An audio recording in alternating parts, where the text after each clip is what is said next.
iman kepada hari akhir, maka konsekuensinya kita faham hidup di dunia ini tidak kekal. Ya, umur kita, a'maru ummati ma baina sittin ila sab'in. Kata Rasulullah, umur kita itu antara 60 sampai 70. Ada yang lebih tapi sedikit. Ya. Tapi di akhirat selamanya. Di dunia tidak kekal, sebentar. Di akhirat selamanya. Ibu di dunia mungkin hanya 60 tahun kalau sampai. Mungkin sudah ada yang sampai nampaknya. Tapi di akhirat bukan 60 tahun Bapak Ibu. Di akhirat bukan 60 juta tahun. Di akhirat bukan 60 miliar tahun. Bukan 60 triliun tahun. Lebih dari 60 triliun tahun. Mana yang patut kita perjuangkan? Dunia yang hanya 60 tahun atau akhirat yang lebih dari 60 triliun tahun? Padahal Allah sampaikan kepada kita, wabtaghi fima atakallahu daral akhirah wala tansa nasibaka minad dunya.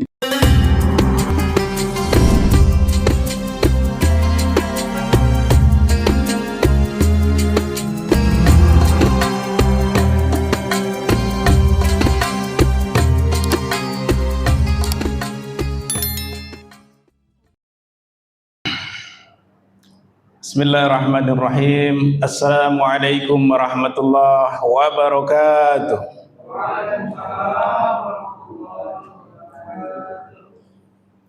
Innal hamdalillah nahmaduhu wa nasta'inuhu wa nastaghfiruh wa na'udzu billahi min shururi anfusina wa min sayyiati a'malina. May yahdihillahu fala mudilla lahu wa may yudlil fala hadiyalah. Asyhadu an la ilaha illallah wahdahu la syarika lah wa asyhadu anna Muhammadan abduhu wa rasuluh la nabiyya ba'dah. Allahumma salli wa sallim ala Muhammad wa ala ali Muhammad, amma ba'd. Qala Allah ta'ala fil Qur'anil Karim, a'udzu billahi minasyaitonir rajim. Bismillahirrahmanirrahim. Qul nahbitu minha jami'a fa imma ya'tiyannakum minni huda faman tabi'a hudaya fala khaufun 'alaihim wala hum yahzanun. Yang kami hormati, yang kami muliakan, Ketua Pengurus Masjid Baitul Makmur beserta staf dan jajarannya, alim ulama, cerdik pandai, tokoh masyarakat, orang tua kami, Bapak Ibu hadirin yang mudah-mudahan kita semua yang hadir diberikan keberkahan hidup, berkah hartanya, berkah umurnya, diberikan kemuliaan fid dunya wal akhirah. Amin ya rabbal alamin. Alhamdulillah, bersyukur kita kepada Allah. Pada pagi hari ini kita masih banyak diberikan kelimpahan nikmat, tak mampu kita menghitung nikmat-nikmat itu. Alhamdulillah, nikmat sehat, ya, lapang waktu, nikmat harta, dan banyak sekali nikmat itu. Hari ini, pagi ini, mampu kita bersyukur kepada Allah, bukan hanya dengan mengucapkan alhamdulillahirabbil alamin, namun kita hadir di majelis ilmu, hadir datang di rumah Allah, rumah yang mulia ini, ya, sebagai wujud kita bersyukur kepada Allah. Senantiasa mudah-mudahan kita istiqomah. Kemudian bersolawat kita kepada Rasulullah yang kita cintai, berharap kita kelak berjumpa dengannya. Allahumma sholli ala Muhammad wa ala ali Muhammad. Kita lanjutkan topik kita, bahasan kita, sebagaimana yang disampaikan oleh MC tadi. Topik kita 1 bulan sekali, tafsir surat-surat pilihan, ayat-ayat pilihan. Ya. Kalau berurut surat di dalam Al-Quran 114 surat, kalau kajian kita 1 bulan sekali nampaknya payah berurut, Pak. Nanti tak habis-habis. Jadi kita surat-surat pilihan saja, ayat-ayat pilihan saja, hadis-hadis pilihan saja. Bulan yang lalu kita membahas suratul Fatihah. Bulan ini kita masih lanjutkan. di surat Al-Baqarah ayat 1 sampai 5 ya. Surat Al-Baqarah ini kalau kita perhatikan nanti di awal-awal Allah sudah membagi manusia dalam 3 kategori. Yang pertama orang-orang yang beriman dan bertakwa, itu surat Al-Baqarah mulai ayat 1 sampai 5. Ini menceritakan bagaimana karakter hamba Allah ahli surga, orang yang bertakwa. Ayat 6 dan 7-nya karakter orang-orang kafir. Ayat 8 sampai 15 karakter orang-orang munafik. Nah, kita ambil ayat 1 sampai 5-nya pada pagi hari ini. Mudah-mudahan kita semua termasuk hamba-hamba Allah yang bertakwa menjadi ahli surga. Mari kita perhatikan ya. Mulai dari nama surat itu sendiri namanya surat Al-Baqarah. Kenapa namanya surat Al-Baqarah? Jadi Bapak Ibu yang dimuliakan oleh Allah, cara memberikan nama dari surat-surat dalam Al-Quran itu setidaknya ada 3. Yang pertama diambil dari awal ayat. Misalnya surat Yasin, ayat pertamanya adalah Yasin. Misalnya lagi surat Al-Insyirah, Alam Nasrah, ayat pertamanya Alam Nasrah, namanya surat Al-Insyirah.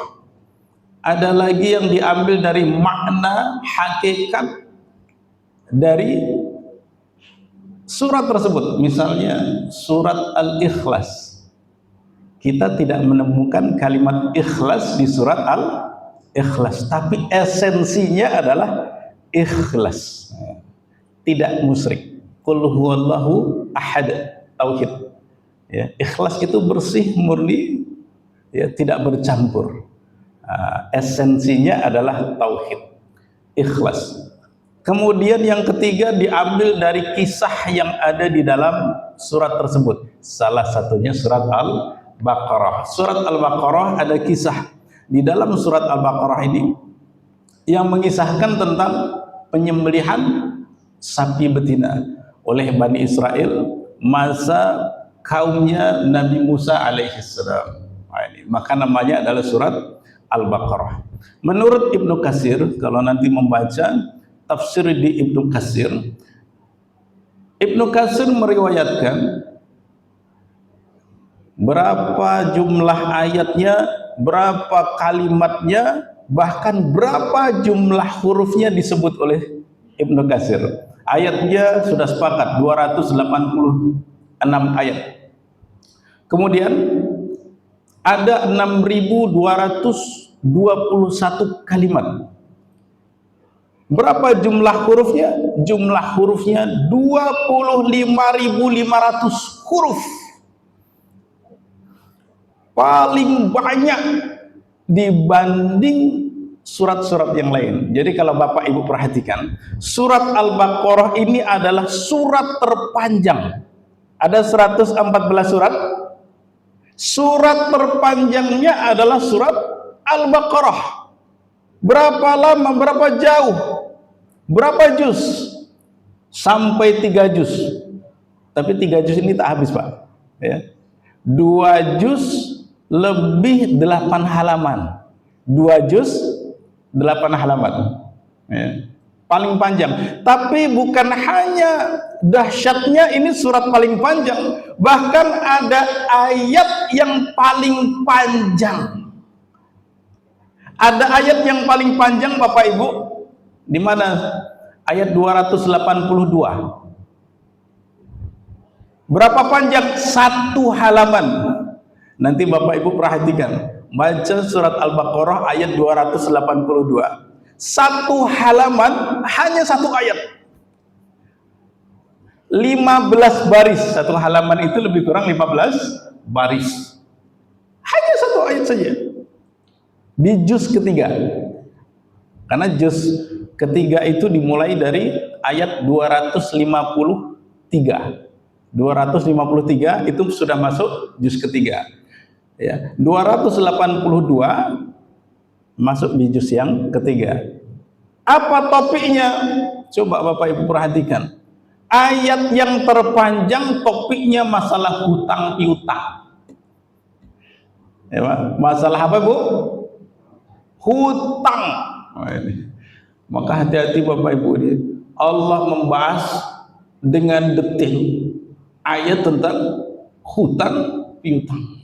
Maka berhati-hati dengan hutang piutang. Kalau bisa tak berhutang, tak berhutanglah. Ya, jangan suka hobinya hutang. Ada di luar sana sukanya hutang saja. Padahal tak butuh dia hutang juga. Beli kendaraan mampu dia beli cash, namun dia berhutang. Kalau beli motor itu biasanya DP-nya berapa ya Pak? Tergantung motornya ya. Anggaplah 5 juta. 5 juta DP motor. Kalau 5 juta itu kita beli motor second dapat enggak Pak?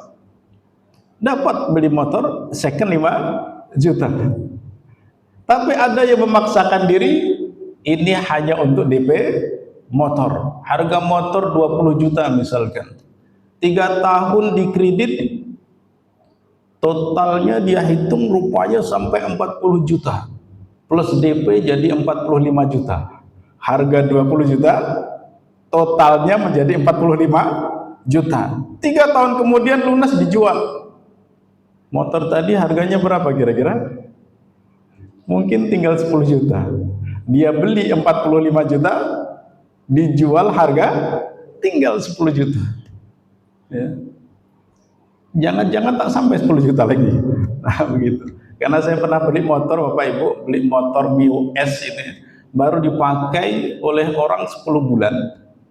Ya, saya tak tahu harga Mio S itu berapa, mungkin 17-18 juta ya waktu itu. Saya beli di showroom hanya 8.500.000. Belum 1 tahun.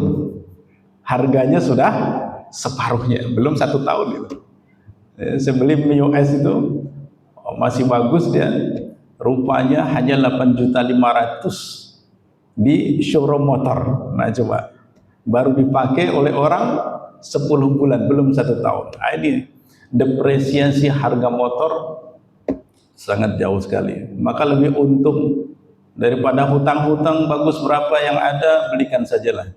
Ya, hutang itu tuntutannya sampai di akhirat. Ya, maka berhati-hati dengan masalah hutang. Tanggung jawabnya dunia akhirat. Hati-hati. Ayat yang terpanjang masalah hutang. Nah, ini mengenai nama dari suratul Baqarah. Apa keutamaan dari surat Al-Baqarah? Kita ambil satu saja, waktu kita terbatas. Salah satu keutamaan dari surat Al-Baqarah, ketika kita baca surat Al-Baqarah 2 juz lebih 8 halaman, ya. Keutamaannya setan tidak akan masuk di rumah selama 3 hari. 3 hari berturut-turut setan tidak akan masuk di rumah yang dibacakan surat Al-Baqarah. Ya.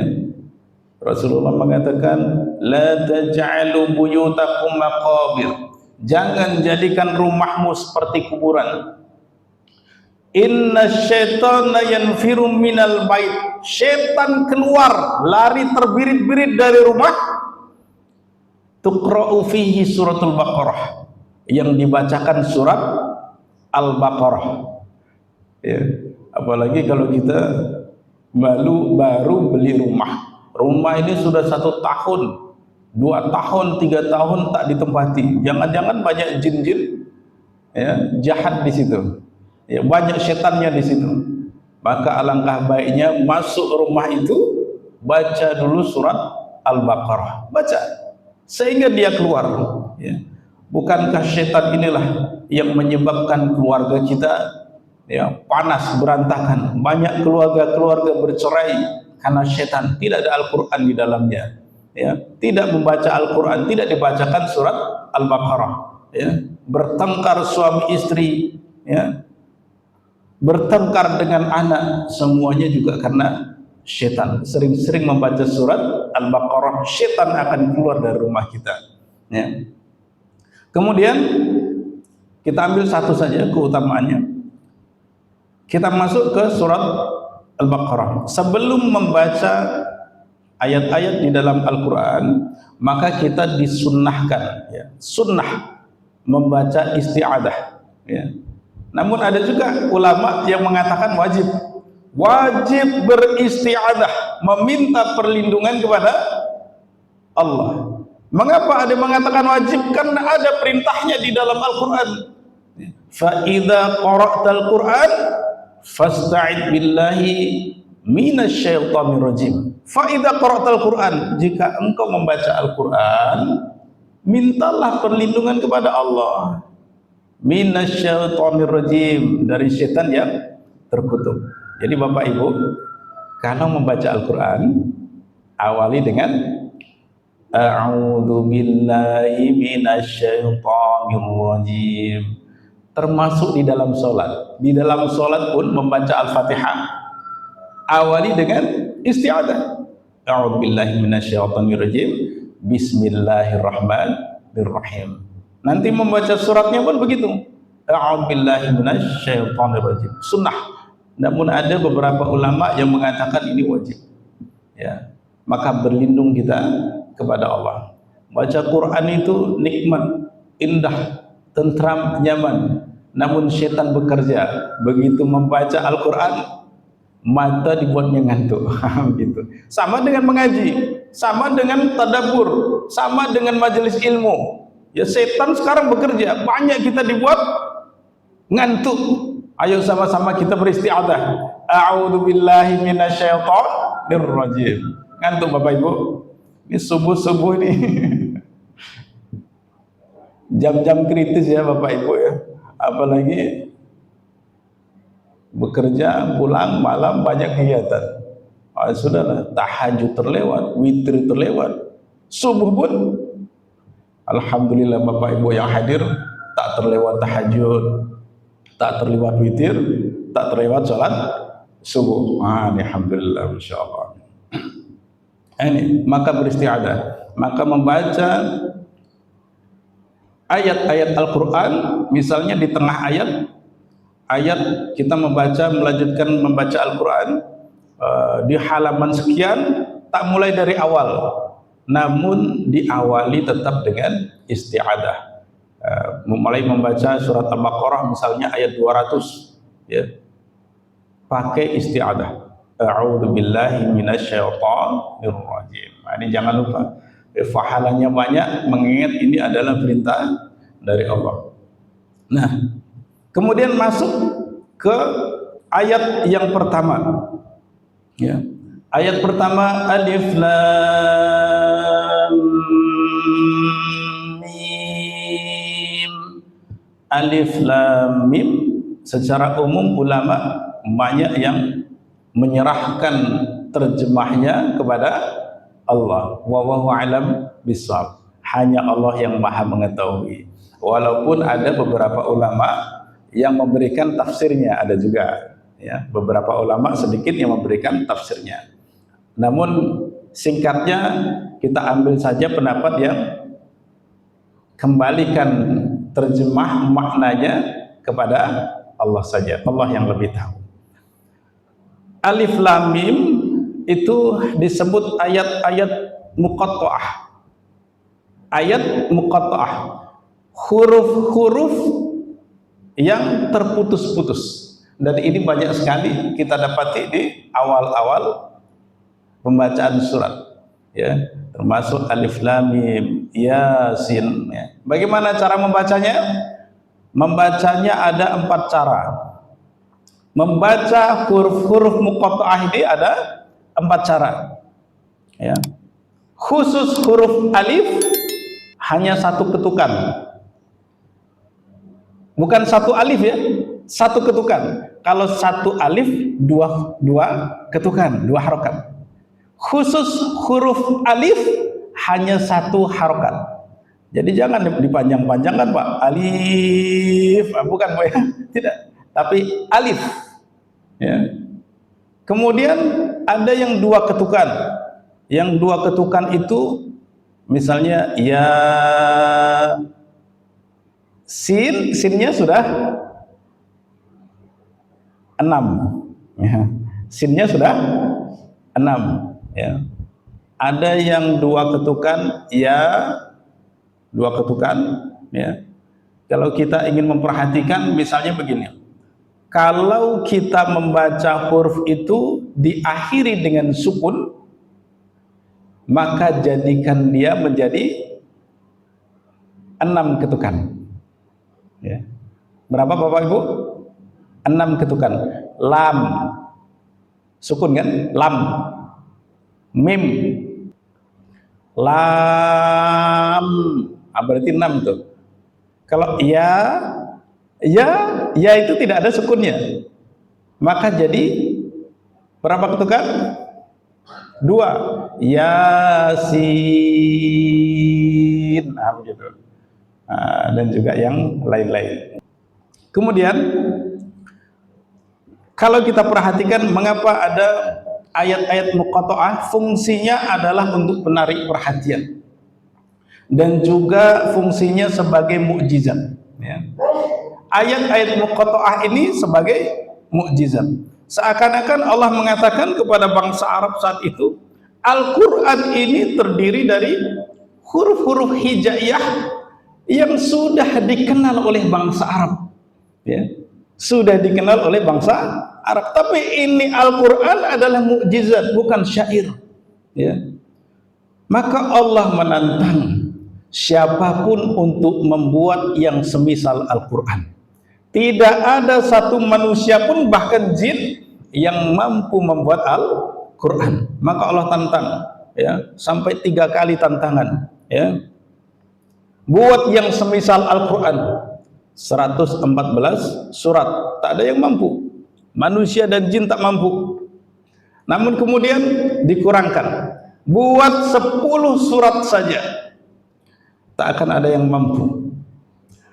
Namun di surat Al-Baqarah, di ayat yang 23, surat Al-Baqarah ayat 23, Allah menantang buat 1 surat saja.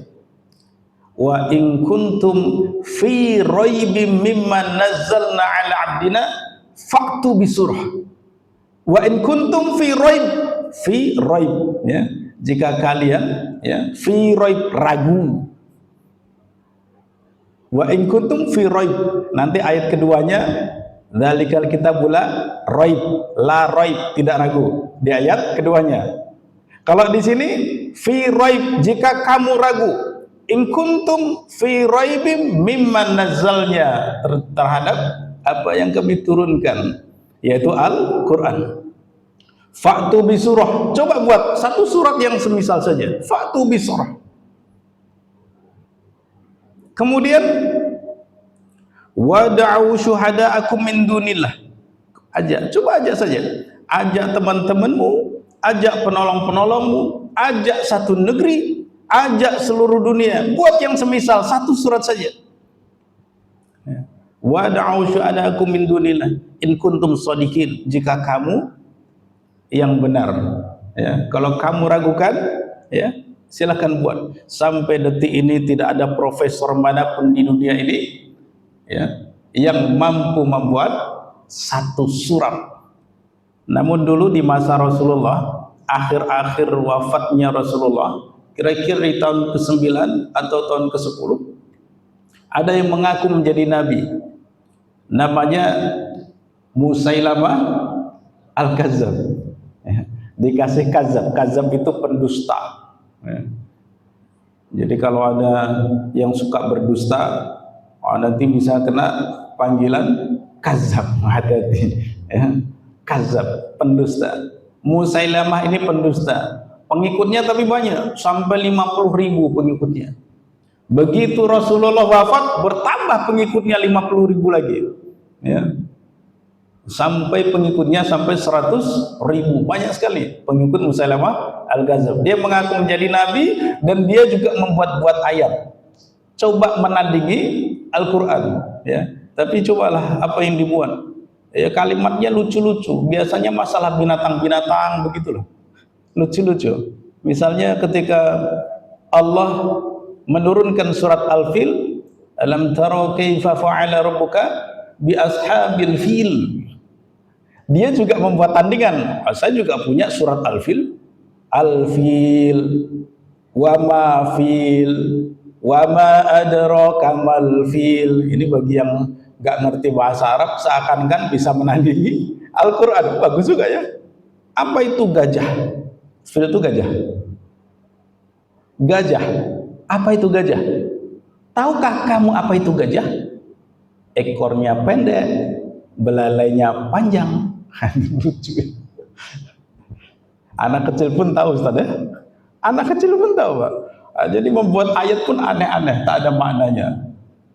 Artinya tak ada yang mampu membuat dan menandingi Al-Quran. Ya, sampai detik ini. Ya. Ini ayat yang pertama, kemudian kita masuk ayat yang kedua.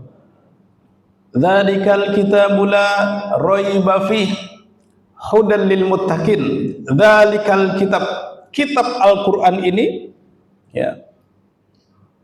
Dzalikal kitab la raiba, tidak ada keraguan. Kalau di ayat 23 tadi ada yang menantang, ada yang ragu, ya. Padahal Al-Quran ini tidak ada keraguan. Hudan lil muttaqin, dia petunjuk hidayah hanya untuk orang yang bertakwa saja. Untuk siapa Bapak Ibu? Untuk orang bertakwa saja. Petunjuk itu sampai kepada orang kafir, sampai kepada orang munafik, sampai. Tapi dia tidak bisa mengikuti. Ya. Misalnya Bapak Ibu pergi ke Sumbar sampai ke Rantau Berangin, Bangkinang, Rantau Berangin. Nanti ada papan petunjuk. Sebelah kanan menuju ke Pasir Pangarayan, sebelah kiri masuk ke Padang, Sumatera Barat. Petunjuk itu adalah huda, itu adalah hidayah. Ya. Orang muttaqin, orang beriman bertakwa, melihat petunjuk itu, saya hendak ke Padang, maka dia ikuti. Dia belok kiri. Tapi ada orang yang munafik, ada orang yang kafir, melihat petunjuk, saya mau ke Padang. Namun ditengoknya Padang ke kiri, dia tak mau ke kiri. Dia belok kanan. Allah Maha Cinta. Allah cinta kepada hambanya. Semuanya ditunjukkan. Petunjuk itu sampai kepada orang kafir. Namun dia tidak mau mengikuti. Siapa yang mau mengikuti Al-Quran? Hanyalah lil muttaqin. Hanya orang yang bertakwa. Dia adalah petunjuk, Al-Quran ini petunjuk untuk orang yang bertakwa. Orang yang bertakwa ini adalah orang-orang yang dijamin surga. Bukankah Bapak Ibu ingin masuk surga?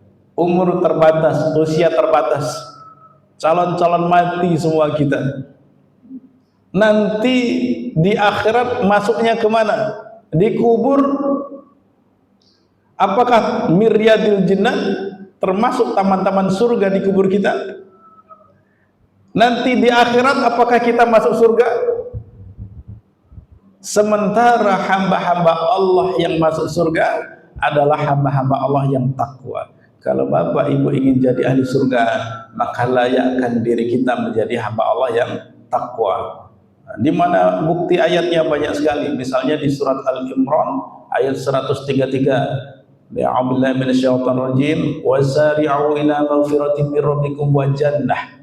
Wa jannatin 'arduhas samawati wal ardu u'iddat lil muttaqin. Surga yang luasnya seluas langit dan bumi hanya untuk hamba-hamba Allah yang bertakwa. Jadi kalau Bapak Ibu yakin ingin masuk surga, layakkan diri kita menjadi hamba Allah yang takwa. Apa ciri takwa? Ayat ketiga dan ayat keempat adalah ciri orang yang bertakwa. Maka kita lanjutkan ke ayat ketiga dan keempat. Alladzina yu'minuna bil ghaib wa yuqimuna sholata wa mimma razaqnahum yunfiqun. Orang yang takwa ahli surga itu ada 5 ciri. Beriman kepada yang gaib, iman kepada yang gaib. Kalau menjadi ahli surga, ingin jadi ahli surga, harus iman kepada yang gaib, iman kepada Allah, iman kepada para malaikat. Dia mengetahui ada malaikat walaupun dia tidak melihatnya. Macam listrik ini Bapak Ibu, kita yakin listrik itu ada. namun kita tidak bisa melihat listrik, ya. Tapi kalau sudah tersengat baru yakin ada listrik. Ada yang macam begitu, belum tersengat dengan listrik dia tak yakin ada listrik, ya. Mati dulu dia baru yakin. Wah, ini jangan sampai kita mati dulu baru yakin dengan yang gaib. Rupanya ada alam kubur, rupanya ada malaikat munkar nakir, ya. Rupanya ada surga dan neraka. Orang yang beriman kepada yang gaib yang pertama, maka dia adalah salah satu ciri ahli surga, ya. Iman kepada yang gaib. Iman itu, kata ulama, al-iman tasdik bil qalbi, iqrar bil lisan, wa amalu bil arkan. Kalau bapak ibu termasuk hamba Allah yang beriman, ya, maka kata ulama yang namanya iman itu diyakini dalam hati. Tapi tak cukup yakin dalam hati saja. Iman diikrarkan, diucapkan dengan lisan. Tapi ada yang ketiga, orang beriman itu dibuktikan dengan amal perbuatan, ya. Mana buktinya? Bukti orang beriman amal. Maka kalau bapak ibu lihat ayat ya ayyuhalladzina amanu, maka setelah itu pasti amal. Ya ayyuhalladzina amanu kutiba alaikumusiyam, misalnya. Orang beriman beramal. Iman, amanu wa amilus sholihat.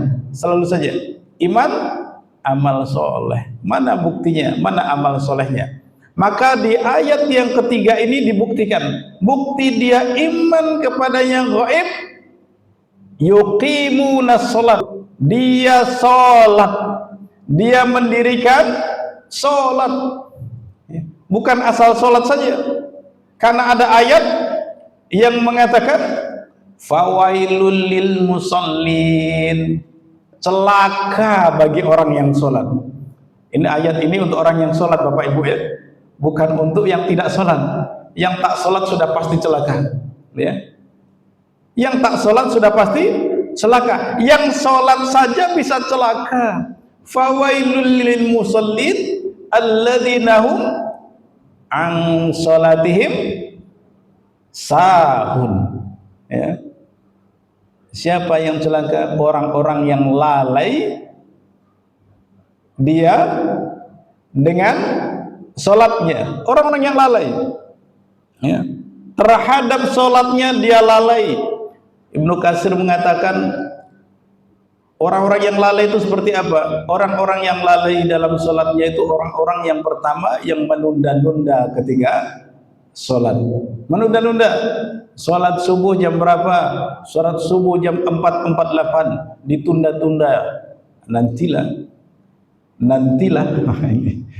Akhirnya sampai jam 6 juga baru sholat subuh, ya. Termasuk orang yang celaka. Siapa orang yang celaka selanjutnya? Dia tidak memahami maknanya. Apa yang dibaca dalam sholatnya dia tak faham. Ini termasuk orang-orang yang celaka, ya. Maka kita fahami maknanya agar kita termasuk hamba Allah yang selamat dengan sholat kita. Perbaiki sholat kita, Allah perbaiki hubungan kita kepada Allah. Perbaiki sholat kita, terbaiki juga hubungan kita dengan Allah, maka Allah perbaiki juga kehidupan kita. Nah, ini ciri orang yang beriman kepada yang gaib adalah yuqimunas sholat. Kemudian setelah yuqimunas sholat, wa mimma razaqnahum yunfiqun, ya. Terhadap rizki yang Allah berikan kepada kita, yunfiqun, dia senantiasa berinfak, ya. Senantiasa berinfak, ya. Ahli surga itu, ciri ahli surga itu iman kepada yang gaib, dia mendirikan sholat, sholatnya baik. Kemudian yang ketiga, dia senantiasa berinfak, lapang sempit pun berinfak, ya. Bahkan setiap subuh Bapak Ibu ketika subuh pun didatangi oleh malaikat, ya. Setiap subuh Bapak Ibu ditengok nih sama malaikat. Ma min yaumi yusbihul ibad fihi illa malakani yanzilani, ya. Ya. Tidak ada satu subuh pun kecuali bapak ibu didatangi dua malaikat. Bapak ibu didatangi dua malaikat, ditengok wajah-wajah ibu oleh malaikat. Malakani yanzilani turun kepada kita.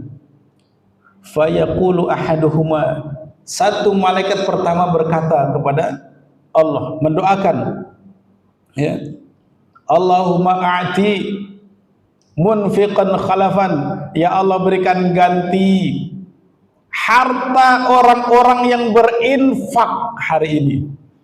Ya Allah berikan ganti orang-orang yang berinfak.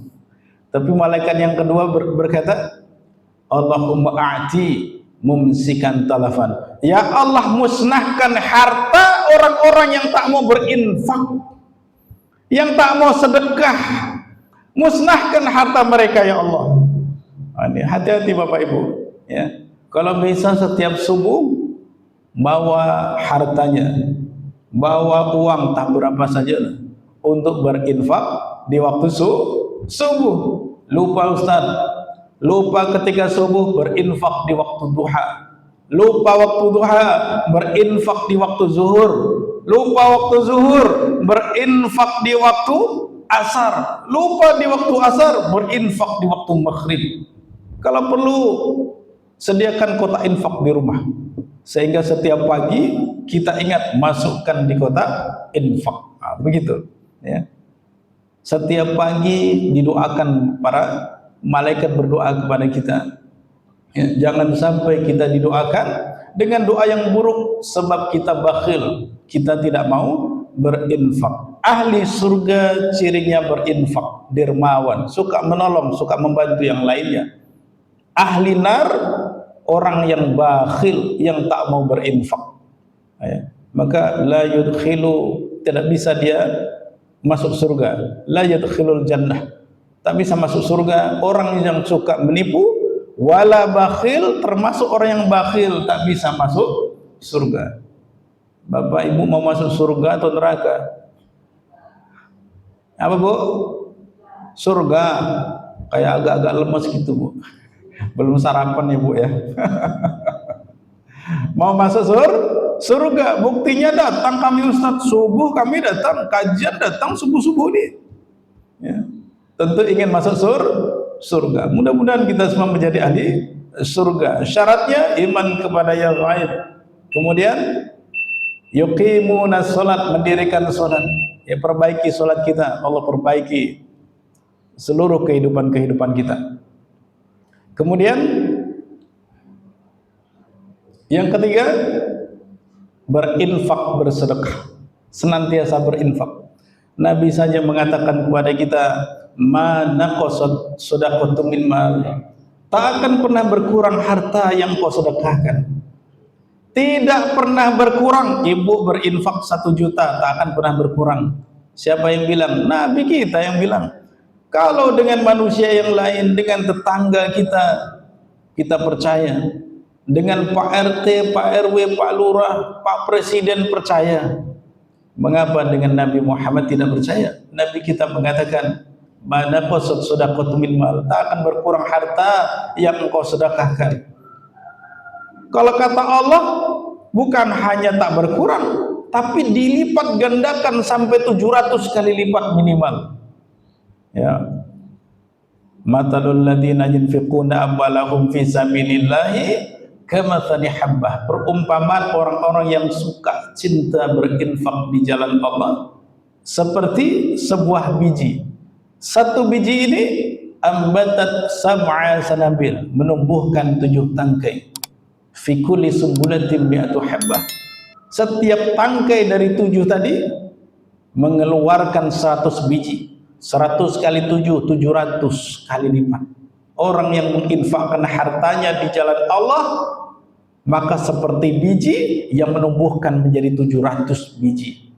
700 kali lipat. Wallahu yudha'ifu liman yasha. Allah berkehendak melipat gandakan bagi siapa saja yang Allah kehendaki lebih dari 700 kali lipat.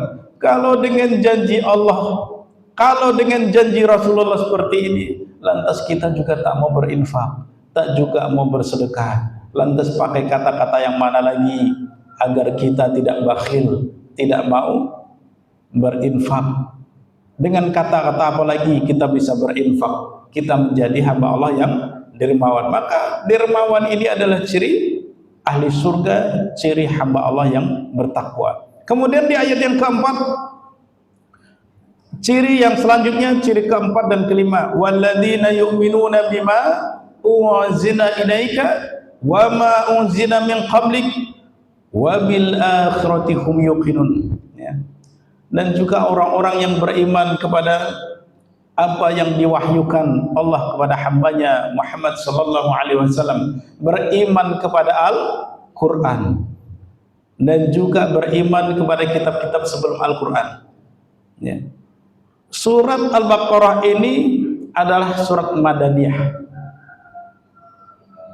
Kenapa surat Madaniyah? Kalau dikatakan surat Madaniyah, maka surat yang turun setelah Rasulullah hijrah. Rasulullah berada di Mekah sebelum hijrah 13 tahun. Kemudian hijrah ke Madinah. Maka surat Al-Baqarah ini turunnya di Madinah. Di sana banyak orang-orang Yahudi. Orang Yahudi ini tinggalnya di Madinah, bukan di Mekah. Memang dia menunggu Nabi yang baru nanti siapa. Mereka pikir Nabi yang barunya adalah dari golongan Yahudi. Rupanya Nabi barunya bukan dari golongan mereka. Mereka tahu Nabi baru nanti masuk di Madinah. Mereka tinggal di Madinah. Surat Al-Baqarah ini juga membicarakan tentang mereka. Ayat yang keempat seakan-akan mengatakan, wahai orang-orang Yahudi, kalau engkau beriman kepada Allah, hamba yang bertakwa, engkau tak hanya beriman kepada Taurat, tapi juga harus beriman kepada Al-Quran. Alladzina yu'minuna bima unzila ilaik. Mereka beriman kepada Al-Quran yang diturunkan kepadamu, wa ma unzila min qablik, juga beriman kepada Taurat, iman kepada Injil, iman kepada Zabur. Di syarat orang beriman bertakwa itu mengimani seluruh kitab-kitab Allah. Ya, kitab. Kalau dikatakan kitab, ya, berarti lembaran-lembaran yang sudah dibukukan. Kalau belum dibukukan, namanya suhuf. Ya, suhuf. Bukti iman kepada Al-Quran adalah amal. Ya. Iman, tasdik bil qalbi, ikrar bil lisan, wa amalu bil arkan. Ya. Kalau kita mengamalkan Al-Quran, mengamalkan hidayah, Allah berikan banyak jaminan.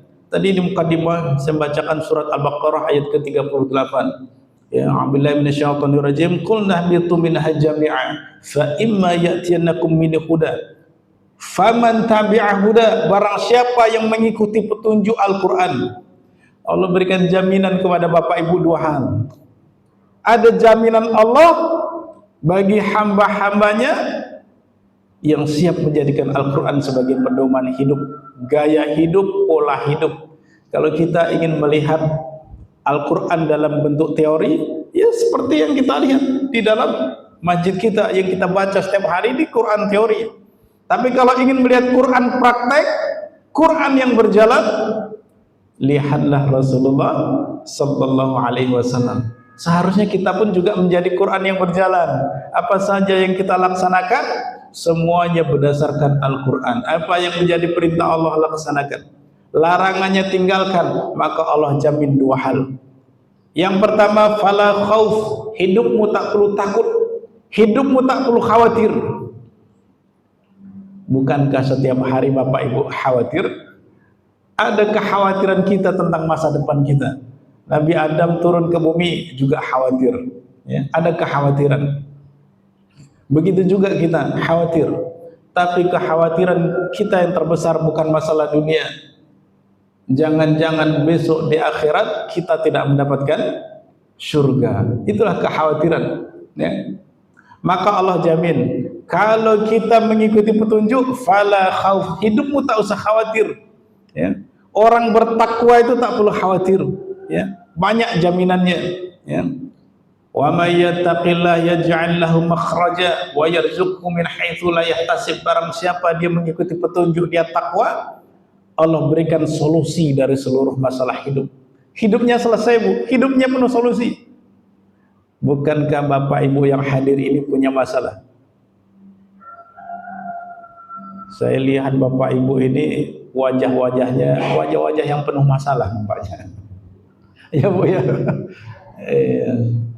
Pas nampaknya nih. Banyak masalah semua kita. Punya masalah Pak? Punya Pak ya? Ibu-ibu banyak masalah Bu? Banyak? Banyak atau banyak banget?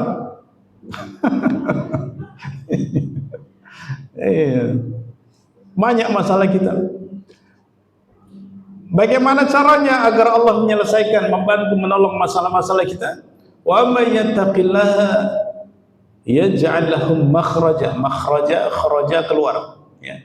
Allah berikan jalan keluar. Kalau kamu taat kepadaku, ikuti perintahku, ya, laranganku ditinggalkan, yaj'al lahum makhraja. Selalu diberikan solusi dari seluruh masalah hidup. Kalau masalahnya masalah rezeki, wa yarzuqhu min haitsu la yahtasib, diberikan rezeki dari arah yang tidak disangka-sangka. Dan banyak lagi, wa may yattaqillaha min amrihi yusra, barang siapa yang taat mengikuti perintahku, mengikuti petunjukku, min amrihi yusra, urusannya mudah, dipermudah seluruh masalah hidupnya di dunia, mudah semua. Sulit dibuat mudah. Ada masalah yang sulit dimudahkan semua, ya. Ada masalah apapun, kita semua banyak masalah, tapi masalah itu akan dimudahkan semua oleh Allah ketika kita mengikuti petunjuknya. Ini jaminan yang pertama, fala khauf. Kemudian walahum yahzanun, ya. Tak perlu sedih kalau ikuti petunjuk. Jangan sedih, ikuti Quran, tak perlu sedih. Biasanya sedih itu masalah masa lalu, ya. Nabi Adam sedih ketika turun ke bumi. Yang disedihkan masa lalu, masalah dosa. Bukankah kita juga banyak dosa? Wajah-wajah banyak dosa semua ini, termasuk yang bicara. Banyak dosa kita Bapak Ibu. Tapi kalau kita mengikuti petunjuk Allah, perintahnya dikerjakan, ya, diperintah Allah sedekah, dia sedekah. Sedekah bisa menghapus dosa, baca Quran bisa menghapus dosa, datang ke majelis ilmu juga bisa menghapus dosa, meningkatkan derajat kita di sisi Allah. Maka ayat keempat, ya, walladzina yu'minuna bima unzila ilaik, beriman kepada kitab Allah dan juga kitab-kitab yang lain. Buktikan dengan membaca, memahami dan mengamalkannya, sekaligus menyampaikannya. Empat, membaca, memahami, mengamalkan, menyampaikan. Nah, ini bukti iman kepada kitab-kitab Allah. Dan yang kelima, wabil akhirati hum yuqinun, terhadap hari akhir dia beriman kepada hari akhir. Iman kepada hari akhir. Kalau kita lihat di tafsir Buya Hamka, ya, Buya Hamka di tafsirnya Tafsir Al-Azhar itu merinci 5 konsekuensi, ya, 5 konsekuensi seseorang yang iman kepada hari akhir. Yang pertama, semua akan dimintai pertanggungjawaban. Umur Bapak Ibu dimintai tanggung jawab, dikasih bekal umur. 2 kaki seorang hamba di hari akhirat, di hari kiamat tidak akan pernah bergerak sebelum dipermasalahkan umurnya dihabiskan untuk apa, masa mudanya dihabiskan untuk apa, hartanya dikemanakan, dapatnya dari mana, dikemanakan hartanya, ilmunya mana yang diamalkan. Semuanya ada pertanggungjawaban. Diberikan nikmat mata, diberikan nikmat kaki, diberikan nikmat kesehatan, diberikan rezeki, diberikan suami, diberikan anak, diberikan rumah, motor, kendaraan dan sebagainya. Banyak nikmat. Dipakai untuk apa? Semuanya dimintai tanggung jawab. Ya, umur kita terbatas. Di dunia terbatas, tapi di akhirat selamanya. Sebelum kita bergerak kaki kita besok, dimintai tanggung jawab, dipermasalahkan dulu. Umurmu untuk apa saja? Maka periksa umur kita untuk apa. Kemudian yang kedua, mengetahui bahwa hidup di dunia ini fana, tidak kekal. Ya, menurut Buya Hamka, hidup di dunia ini tidak kekal. iman kepada hari akhir, maka konsekuensinya kita faham hidup di dunia ini tidak kekal. Ya, umur kita, a'maru ummati ma baina sittin ila sab'in. Kata Rasulullah, umur kita itu antara 60 sampai 70. Ada yang lebih tapi sedikit. Ya. Tapi di akhirat selamanya. Di dunia tidak kekal, sebentar. Di akhirat selamanya. Ibu di dunia mungkin hanya 60 tahun kalau sampai. Mungkin sudah ada yang sampai nampaknya. Tapi di akhirat bukan 60 tahun Bapak Ibu. Di akhirat bukan 60 juta tahun. Di akhirat bukan 60 miliar tahun. Bukan 60 triliun tahun. Lebih dari 60 triliun tahun. Mana yang patut kita perjuangkan? Dunia yang hanya 60 tahun atau akhirat yang lebih dari 60 triliun tahun? Karena akhirat sifatnya kekal. Dunia fana, akhirat kekal selama-lamanya. Mana yang kita perjuangkan? Padahal Allah sampaikan kepada kita, wabtaghi fima atakallahu daral akhirah wala tansa nasibaka minad dunya. Ini kadang-kadang menafsirkannya terbalik Bapak Ibu. Padahal Allah menyampaikan kepada kita, wabtaghi, cari negeri akhirat dari apa yang sudah Allah berikan kepadamu. Wala tansa nasibaka minad dunya. Baru kalau ada waktu carilah bagianmu dari dunia.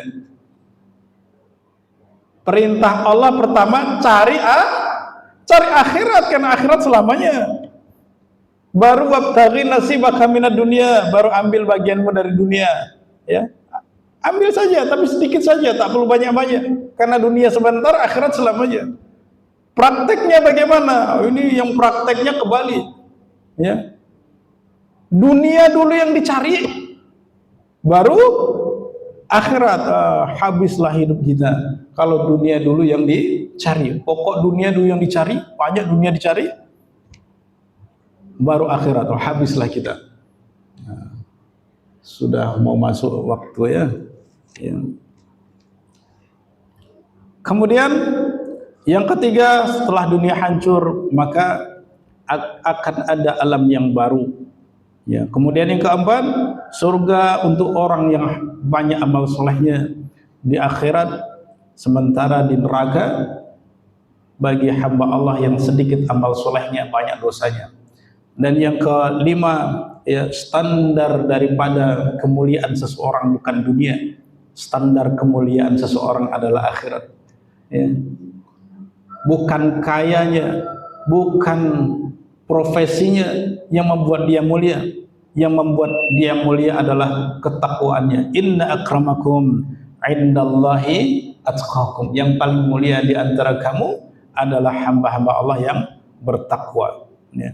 Kemudian yang terakhir di ayat yang ke-5, ulaika ala hudam mir rabbihim wa ulaika humul muflihun. Mereka itulah yang berada di dalam hidayah Allah. Mereka itu yang senantiasa berada dalam cahaya Allah. Mereka dibimbing oleh Allah. Wa ulaika humul muflihun. Dialah orang yang sukses. Dialah orang yang beruntung. Surat Al-Baqarah ayat 1 sampai 5 membicarakan tentang hamba-hamba Allah yang beruntung.